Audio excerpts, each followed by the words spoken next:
નમસ્કાર, આપ જોઈ રહ્યા છો ગુજરાત ફર્સ્ટ. અમારી વિશેષ રજૂઆત સાથે હું છું જિજ્ઞાસા. આજનું બેઠાડું જીવન અને ભાગદોડ ભરી લાઈફસ્ટાઈલમાં વ્યક્તિથી નાની મોટી અનેક ભૂલો એવી થતી હોય છે કે બોડી પાર્ટ્સમાં દુખાવો થતો હોય છે. અને આ દુખાવાના અનેક કિસ્સા સાંભળ્યા છે.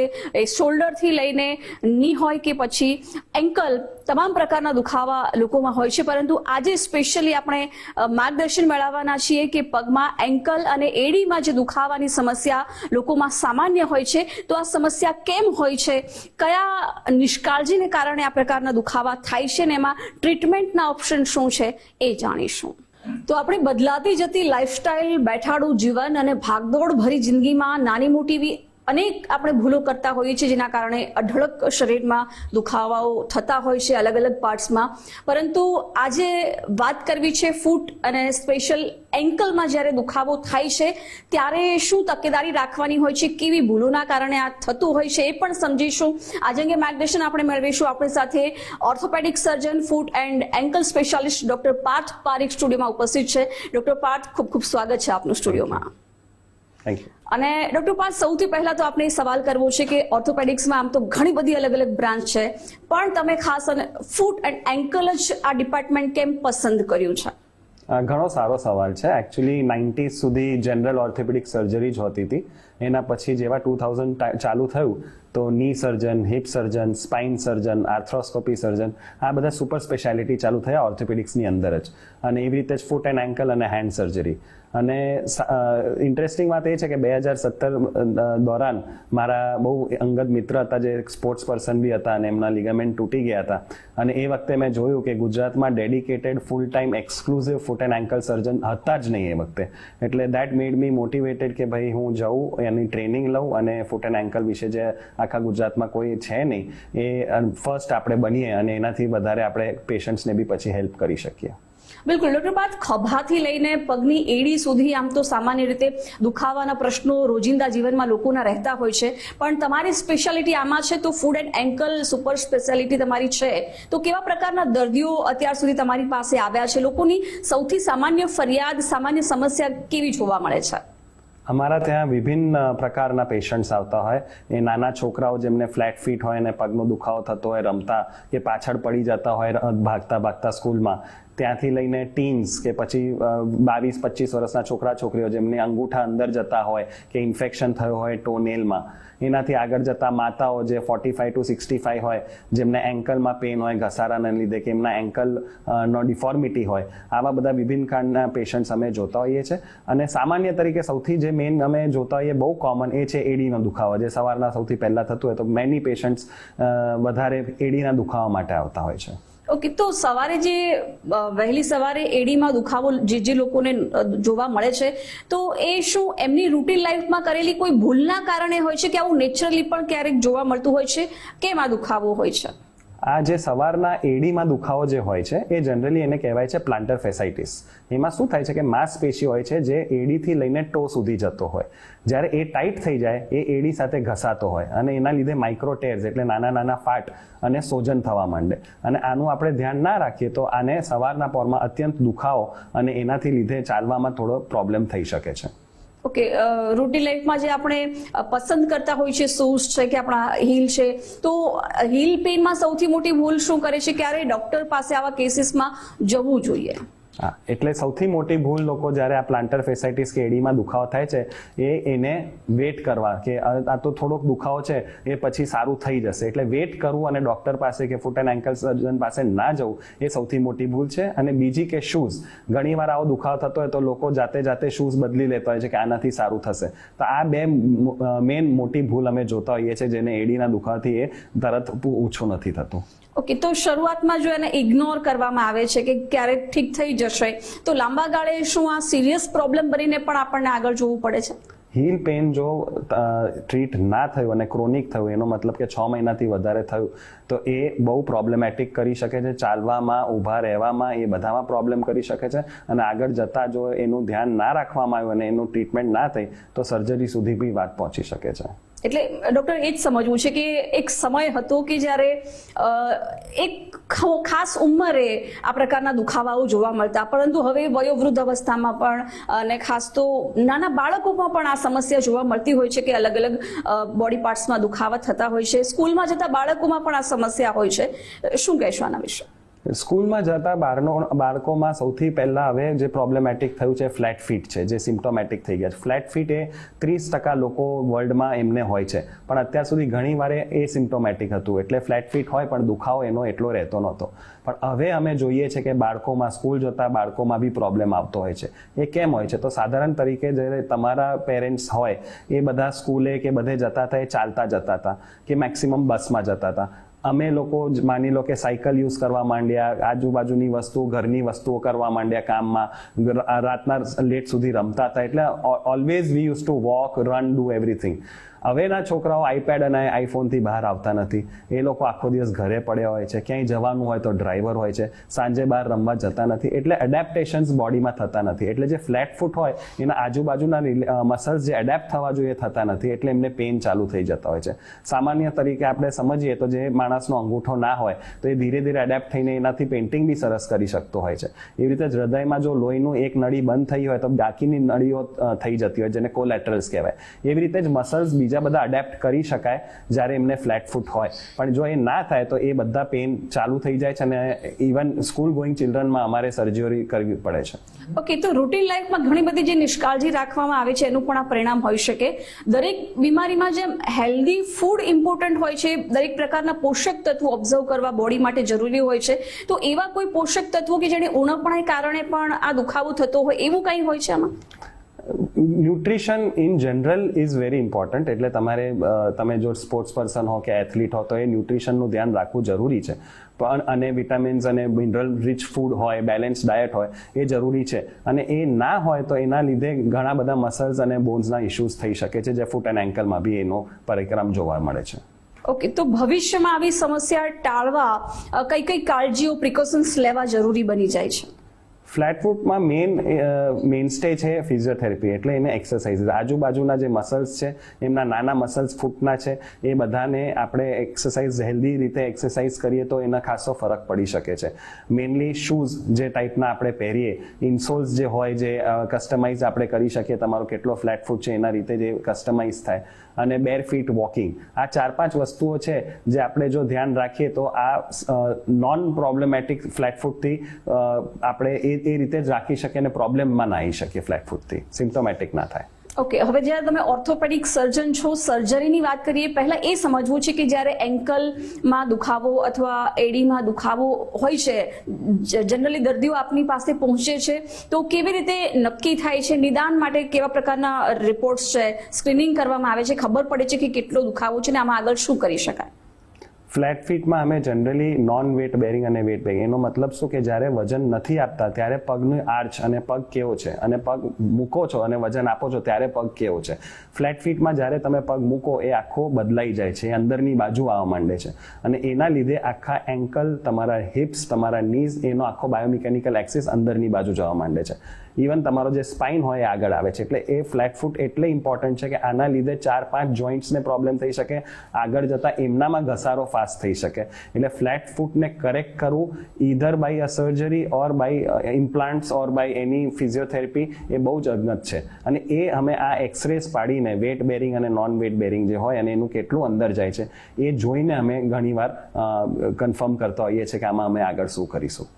ઓકે, તો ગુજરાતમાં મિનિમલી ઇન્વેઝિવ ફ્લેટ ફૂટ સર્જરી કરનારા તમે એક છો, સ્પેશિયાલિસ્ટ છો, તો ક્યારે સર્જરીની જરૂર પડે છે? કેવા કેસીસમાં સર્જરી કરવાની જરૂર પડે છે?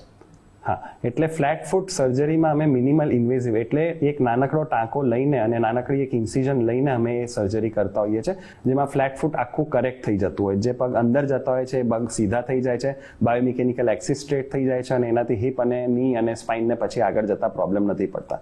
આ અમે ત્યારે જ કરીએ છીએ જ્યારે છોકરાઓમાં કે યંગ એડલ્ટ્સમાં સિમ્પટમ્સ આવવા માંડે. એ સિમ્પટમ્સ એટલે દુખાવો થવો, સોજો આવો, દોડતા દોડતા ઘણીવાર પડી જવું, કે ધીરે ધીરે દોડવું, કે બહુ જલ્દી થાકી થાકી જવું. આમાં અમે એ સર્જરી કરતા હોઈએ છીએ. અને આ સર્જરીમાં એડવાન્ટેજીસ એ છે કે એક નાનકડો ટાઇટેનિયમનો સ્ટેન્ટ આવે છે, જેના લીધે એ માણસ એનું કરેક્શન થઈ જાય છે, બાયોમિકેનિકલ એક્સિસ સ્ટ્રેટ થઈ જાય છે અને બીજા દિવસથી જ ચાલવાનું શરૂ થઈ જાય છે. ઇન્સિઝન જેવું મેં કીધું 1 ઇંચનો આવે છે, એટલે કોઈ મોટો સ્કાર બી રહેતો નથી. ઓકે, તો ઇન્ડિયામાં ફ્લેટ ફીટ અવેરનેસ કેટલા પ્રમાણમાં છે, શું રેશિયો છે કમ્પેરેટિવલી અધર કન્ટ્રીઝ? લોકોમાં શું અવેરનેસ છે ખરી?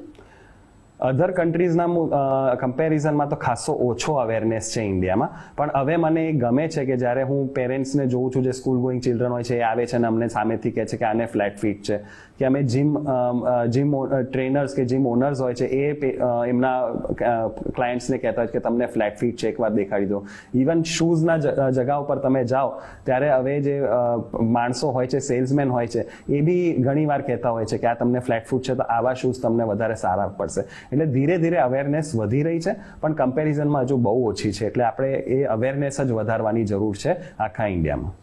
ઓકે, તો નોર્મલી રૂટીન લાઈફમાં નિષ્કાળજીની સાથે સાથે ક્યારેક એવી કોઈ ઘટના બને છે એના કારણે આ પ્રકારે દુખાવો થતો હોય છે. ડાયાબિટીસ પેશન્ટની આપણે વાત કરીએ તો એમનામાં શું આ રેશિયો વધારે છે, કેમ પગમાં દુખાવો વધારે પ્રમાણમાં જોવા મળે છે? હવે ડાયાબિટીસ વસ્તુ એવી છે કે ઓલમોસ્ટ 21 કરોડ લોકો ને ડાયાબિટીસ ઇન્ડિયામાં છે, અને ડાયાબિટીસ ઇઝ નો કેપિટલ કહેવાય વર્લ્ડનો, એ ઇન્ડિયા છે. ઓલમોસ્ટ 26% ડાયાબિટીક લોકો વર્લ્ડના એ ઇન્ડિયામાં છે. ડાયાબિટીસના લીધે શું થાય છે કે લોહીની જે વેસલ્સ હોય છે એ સુકાઈ જતી હોય છે, અને સેન્સરી જે નર્વ્સ હોય છે, જે નસો હોય છે, એમાં એ પ્રોબ્લેમ પડતો હોય છે. એટલે બે વસ્તુઓ થઈ, એક તમને ત્યાં પગમાં સમજ ઓછી પડવા માંડી અને ત્યાં લોહીનું દબાણ ઓછું થયું. હવે લોહી ઓછું પડે ત્યાં તો ઇન્ફેક્શનના ચાન્સીસ ને રૂજ ના આવવાના પ્રોબ્લેમ્સ, ગેંગ્રીનના પ્રોબ્લેમ્સ થઈ શકે છે. સેન્સેશન ના આવે એટલે નાનકડું તમને જો ફ્રેક્ચર કે અથડાયા બી હો, એ તમને ખબર જ નથી કે આ તમને દુખાવો થઈ. જે સાધારણ માણસ હું કે તમે હોઈએ તો આપણે ઊભા રહેવાનું બંધ કરી દઈએ, પણ એ એમના ઉપર ચાલ્યા જ કરે. એટલે નાનકડું બી ફ્રેક્ચર થયું હોય, અલ્ટિમેટલી મોટા ફ્રેક્ચર્સ થઈ શકે, ડિસ્લોકેશન, એમના હાડકા એમના જગ્યાથી જતા રહી શકે. એટલે બહુ ઇમ્પોર્ટન્ટ છે કે પગની સિચ્યુએશન શું છે ડાયાબિટીસના લીધે. જે અનકન્ટ્રોલ ડાયાબિટીસ હોય એના લીધે પગમાં ખાસી અસર પડતી હોય છે. તો ડાયાબિટીસના પેશન્ટમાં ડોક્ટર પાર્થ, જ્યારે નાનો ઘા પણ હોય, ફાસ્ટ રિકવરી નથી થતી, ક્યારેક પગ કાપવા સુધીની નોબત આવી જાય છે, તો આ સિચ્યુએશનમાં કેમ પહોંચવું પડે છે?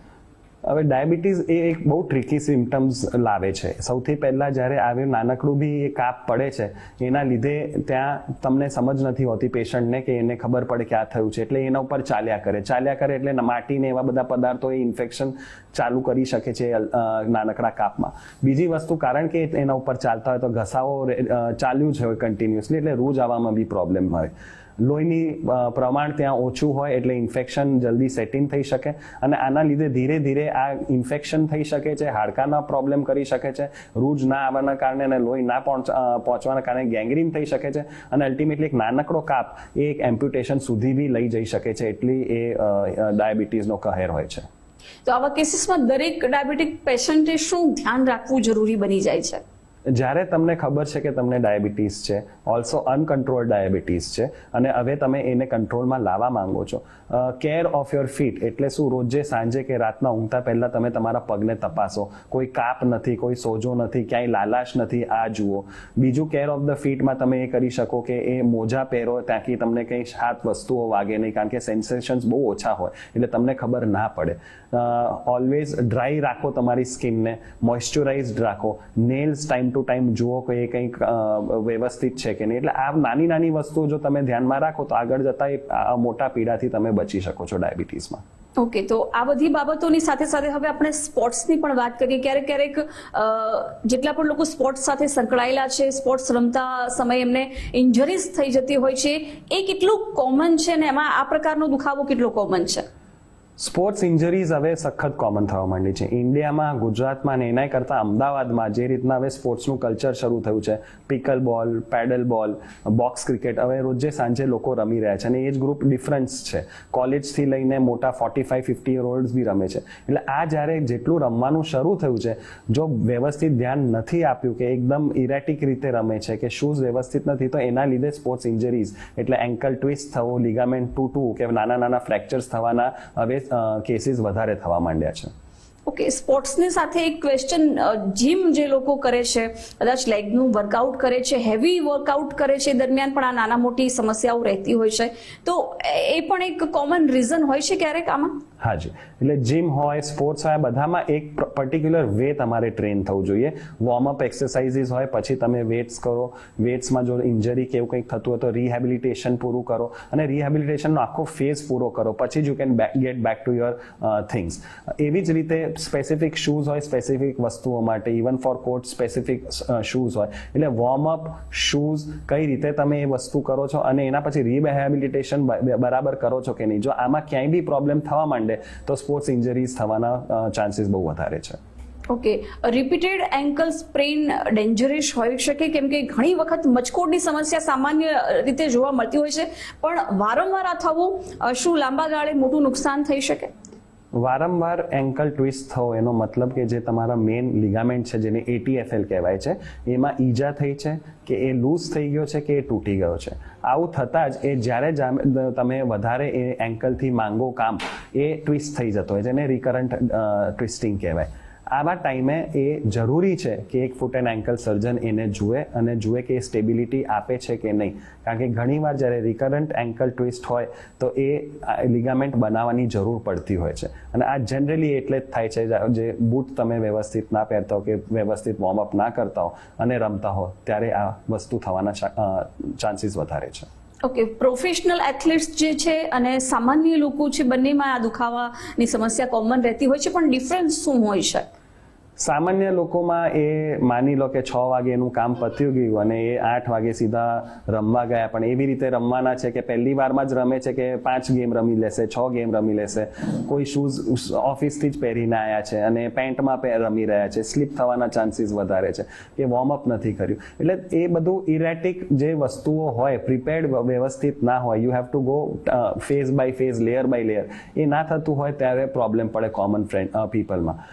પ્રોફેશનલ્સ જે એથ્લીટ્સ હોય છે, એમનું એક પર્ટિક્યુલર બધું સેટ પેટર્ન હોય છે. એમનું ન્યુટ્રિશન, એમનું સ્લીપ, એમને કેટલું ખાવાનું છે, શું ખાવાનું છે, ક્યારે ખાવાનું છે, શું પહેરવાનું છે, કઈ ટાઈપના શૂઝ પહેરવાના છે, વોર્મઅપ કેટલું કરવાનું છે, વોર્મઅપ પછી ગેમ કેટલા ટાઈમ સુધી રમવાની છે, અને રમ્યા પછી જો કંઈ ઇન્જરી કે કંઈક થાય તો એને ફિઝિયોથેરાપી કરવું, રિહેબિલિટેશન કરવું, કેટલું કરવું, ગ્રેડેડ પાછા એ રમવા આવું, એ બધું એક પરફેક્ટલી ટાઈમ ટેબલ વાઇઝ થતું હોય છે. એટલે એથ્લીટ્સમાં બી ઇન્જરી થાય પણ એક ચાન્સીસ ઓછા થવા માંડે, કારણ કે they are prepared four it that way. એમનું એક પ્રોપર રૂટીન હોય છે એટલા માટે.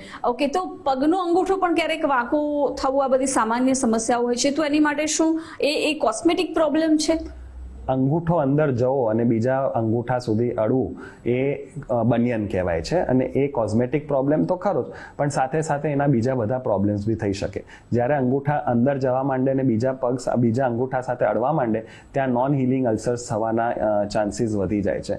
એ અંગૂઠો પછી એના ઉપર કે એના નીચે જવાના બી ચાન્સીસ વધી જાય છે, જેનાથી તમારો ફૂટ અનસ્ટેબલ થઈ જાય છે અને પડવાના ચાન્સીસ બી વધી જાય છે. સામાન્ય તરીકે આવી વસ્તુઓમાં અમે સ્પેસર્સ આપતા હોઈએ છીએ, અને જો વધારે વધી ગયો હોય તો અમે સર્જરી કરતા હોઈએ છીએ, જેનાથી અંગૂઠો અમે સીધા કરી દેતા હોઈએ છીએ. ઓકે, તો સ્ત્રીઓમાં આ સમસ્યા મોટા ભાગે વધારે જોવા મળી છે, એનું શું કારણ? સ્ત્રીઓમાં બનિયન વધારે જોવા મળે કારણ કે એ હીલ્સ પહેરતા હોય છે, ફ્લેટ્સ પહેરતા હોય છે, બેલીઝ પહેરતા હોય છે, અને એ પોઇન્ટેડ શૂઝના કારણે, ટાઇટ શૂઝના કારણે એ અંગૂઠા અંદર ધીરે ધીરે જતા હોય છે. અને હેરિડિટી તો હોય જ છે, એટલે જો અમારા જીન્સમાં હોય તો એ એક એડિશનલ ફેક્ટર છે જેનાથી બનિયન્સ વધી શકે અને સ્ત્રીઓમાં વધી શકે છે. ઓકે, હવે આપણે આર્થરાઇટિસની વાત કરીએ કે લોકો ની વિશે તો ઘણું બધું જાણે, પણ એન્કલ આર્થરાઇટિસ આખરે શું છે? બોડીમાં દરેક જે જોઈન્ટ છે એમાં પાણી હોય છે જે લુબ્રિકેશનનું કામ કરે, ગાદી હોય છે જે વચ્ચે બે હાડકા વચ્ચેનું એક શોક એબ્ઝોર્બિંગનું કામ કરતું હોય છે. જ્યારે આ ગાદી ઓછી થઈ જાય કે જતી રહે, બે હાડકા એકબીજા સાથે ઘસાવા માંડે અને આને આર્થરાઇટિસ કહેવાય છે. એટલે લાઇક નીઝ, એન્કલમાં બી સેમ વસ્તુ થશે. ઓવર પીરિયડ ઓફ ટાઈમ જેટલું તમે એ એજ વધે એ ગાદી જવા માંડે છે અને બે હાડકા એકબીજા સાથે ઘસાય અને એન્કલ આર્થરાઇટિસ થવા માંડે છે. સેમ લાઇક ની આમાં બી એંગલ્સ વધી જાય છે, તમારા એન્કલ અંદરના તરફ કે બહારના તરફ જઈ શકે છે, અત્યંત દુખાવો થઈ શકે છે અને મૂવમેન્ટમાં પ્રોબ્લેમ પડી શકે છે એ આર્થરાઇટિસ ઓફ ધ એન્કલના લીધે. ઓકે, સમય જતાં દરેક પ્રકારની બીમારીમાં નવી નવી સારવાર, નવી નવી ટેકનોલોજી સાથે આગળ વધે છે, તો ઇન્ડિયામાં ફૂટ એન્ડ એન્કલ સ્પેશિયાલિટીનું ફ્યુચર શું જોઈ શકીએ છીએ આપણે અત્યારે? ઇન્ડિયામાં અરાઉન્ડ આટલા બધા લોકો હોય અને અત્યારે જે મને જ્યાં સુધી યાદ છે 50 થી 60 ફૂટ એન્ડ એન્કલ સર્જન્સ એક્સક્લુઝિવ છે આખા ઇન્ડિયામાં, તો એનું ફ્યુચર તો બહુ જ છે. આગળ જતાં લોકોને ઇન્જરીઝ થવાની જ છે. ફૂટ એ આપણો basic foundation of the body છે. 206 બોન્સ છે, એમાં 100થી વધારે લિગામેન્ટ્સ છે. એટલે આમાં ઈજા થવા એ બાઉન્ડ છે. અને જો આપણે પ્રોપર કેર નથી રાખતા, ઘણીવાર એવું થાય છે, સ્પોર્ટ્સનું બી એ પ્રેવલન્સ વધી ગયું છે. તો ફ્યુચર ઘણું સારું છે અને અવેરનેસ જેટલી વધશે એવી રીતે જ આ future of foot and ankle preventive as well as treatment wise branch બહુ જ સરસ છે.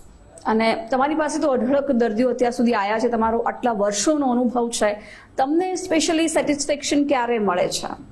અમને અમારા જ્યારે પેશન્ટ્સ જેવું કે ફૂટબોલ પ્લેયર્સ ઓર બેડમિન્ટન પ્લેયર્સ ઓર બાસ્કેટબોલ પ્લેયર્સ જે સ્ટેટ કે નેશનલ રમતા હોય એ આવ્યા હોય ઇન્જરી પછી, અમે એમને ની તો મોસ્ટલી ઓપરેટ કર્યું હોય કે રિહેબિલિટેશન કર્યું હોય, અને when they get back to there game અને જ્યારે એ રમતા હોય છે કન્ટ્રી માટે કે સ્ટેટ માટે અને અમને વિડીયો મોકલતા હોય છે કે સર હમ વાપસ આ ગયે ખેલને કે લીએ, એ અમને અત્યંત ખુશી આપતું હોય છે.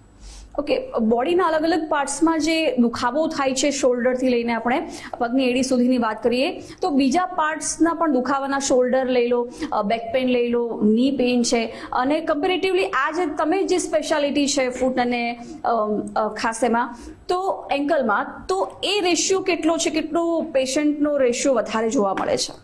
ફૂટ એન્ડ એન્કલનો પ્રોબ્લેમ અને એના કેસીસ અલગ છે, પણ બિકોઝ અવેરનેસ ઓછી છે, લોકોને ખબર નથી, એટલે એમને એવું થાય કે આ તો થોડોક દુખાવો, આમ હું ચાલી આવીશ કે ચાલ્યો આવીશ થોડુંક કે પ્રવાસે ગયો છે એટલે દુખાવો થયો છે. ની અને એ બધું હવે શું, it is so much people are aware four it કે એમને સ્પેસિફિક બી ખબર હોય કે આવું દુખાવો થતો હશે એટલે કદાચ મારો ઘસારો વધી ગયો છે કે કંઈક આમાં કરવાની જરૂર છે. એન્કલ અને ફૂટને હજુ બી લોકો અવોઇડ કરે છે કે થોડું જેટલું વેટ કરવું પડે એટલું કરે છે અને પછી અત્યંત દુખાવો થાય ત્યારે જ આવે છે. એટલે પર્સન્ટેજ વાઇઝ એ અત્યારે ઓછો છે કારણ કે લોકો ઓછા આવી રહ્યા છે, પણ as compare to any other joint it will have the same prevalence. Okay, અને આ પ્રકારનો જ્યારે દુખાવો થાય છે ત્યારે પેઇન રિલીફ ટ્યુબ પણ હવે તો માર્કેટમાં ઘણી બધી અવેલેબલ છે, એનો યુઝ લોકો કરતા હોય છે, તો મેક્સિમમ ટાઈમ એ યુઝ કરવું અને જે એકચ્યુઅલી જે દુખાવો છે એને ઇગ્નોર કરતા લાંબા ગાળે કેવી સમસ્યાઓ આવી શકે? એ જ થાય છે કે જ્યારે અમે ટ્યુબને એ બધું કરીએ છીએ યુઝ, એ બધું એ નર્વ એન્ડિંગ્સને ખાલી કન્ફ્યુઝ કરે છે કે તમને ત્યાં દુખાવો નથી, અને જેવું કે મિથાઇલ સેલિસેલેટ અને એ કમ્પાઉન્ડ્સ છે એ ત્યાંનો દુખાવો ઓછો કરે છે કારણ કે નર્વ એન્ડિંગ્સ એને ઓછી ઇન્ફોર્મેશન આપે છે, પણ the rate of the problem or the problem doesn't go અવે, અને એના લીધે એ લંબાયા કરે, એ પ્રોબ્લેમ વધી જાય.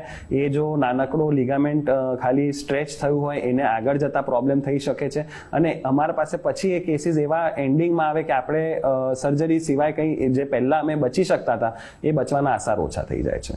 ઓકે, ફિઝિયો અને સર્જરી, ફિઝિયોથી મટી જાય એવા કેટલા ચાન્સીસ, કેવા પ્રકારના કેસોમાં હોય છે, અને સર્જરી ક્યારે કમ્પલસરી કરવી પડે એવી સિચ્યુએશન હોય?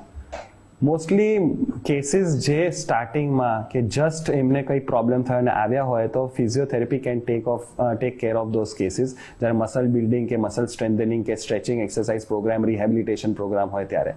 જ્યારે આ બધું ના થતું હોય કે આ થયા પછી બી જો દુખાવો ના જતો હોય કે પ્રોબ્લેમ નથી જતો, that is where surgeries come in, અને સર્જરીથી હાડકાના કે લિગામેન્ટ રિકન્સ્ટ્રક્શન એ બધું અમે કરી શકતા હોઈએ છીએ, જે ફિઝિયોથેરાપી ફેલ થયા એના પછી અમે કરતા હોઈએ. ઓકે, સર્જરી કરાવે છે, નાનામાં નાની પણ સર્જરી હોય તો લોકોમાં એક કોમન ક્વેશ્ચન હોય કે સર્જરી પછી ફરીથી એ જ રૂટીન લાઈફ હશે, ફરીથી ત્યાં દુખાવો નહીં થાય એની કોઈ ગેરંટી હોય છે? સક્સેસફુલી સર્જરી ત્યારે પછી નોર્મલ લાઈફ દર્દી જીવી શકે?